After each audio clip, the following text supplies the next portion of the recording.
Hello friends, अस्सलाम वालेकुम। Welcome to my YouTube channel technical secret.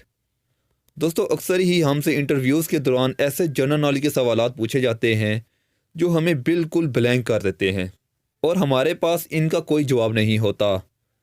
जैसा कि स्कूल बस और टैक्सी का रंग पीला ही क्यों रखा जाता है। ऐसी छोटी छोटी इन्फॉर्मेशन का होना आप लोगों के लिए बहुत ज़रूरी है। अगर आप लोग मेरे चैनल पर नहीं हैं तो इसे सब्सक्राइब कर लें, बेल नोटिफिकेशन को ऑन कर दें ताकि मेरे चैनल के लेटेस्ट नोटिफिकेशंस आप तक बिना किसी रुकावट के पहुंच सकें। दोस्तों, हम लोगों ने अक्सर स्कूल बसों का रंग पीला देखा है और अगर गौर किया जाए तो टैक्सी का रंग भी पीला ही होता है। लेकिन क्या कभी आप लोगों ने सोचा है कि पीला रंग रखने की वजह क्या है? दरअसल 1930 में अमेरिका में की जाने वाली एक रिसर्च के मुताबिक पीला रंग आंखों सबसे ज़्यादा जल्दी नज़र आता है।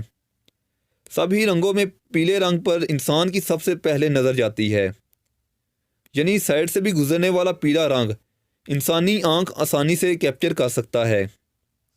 इसी वजह से स्कूल बस और टैक्सीज को पीला रखा जाता है ताकि ये बारिश और धुंध वगैरह में भी आसानी से देखी जा सकें। इस तरह हादसे का खतरा भी कम हो जाता है। इसके अलावा स्कूल बस के आगे और पीछे सेफ्टी के लिए स्कूल बस लिखा होना भी ज़रूरी है।